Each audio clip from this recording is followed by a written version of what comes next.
Channel of Vadodara. New VIP road પર આવેલ સુદર્શન સોસાયટીમાં યંગ યુવક મંડળ દ્વારા શ્રીજીની સ્થાપના કરવામાં આવી છે। હાલ ચાલી રહેલા ગણેશ ઉત્સવમાં શહેરની મોટાભાગની સોસાયટી તેમજ મોટા મંડળો દ્વારા શ્રીજી ઉત્સવની ધામધૂમથી ઉજવવામાં આવી રહ્યો છે।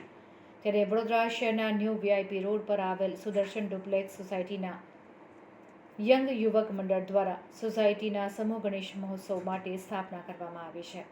સોસાયટીમાં ઘરે ઘરે પણ ગણેશજીની સ્થાપના કરવામાં આવી છે અને શ્રીજીની અપાર શ્રદ્ધા ઉમંગ સાથે ગણેશ ઉત્સવની ઉજવણી પણ કરવામાં આવી રહી છે।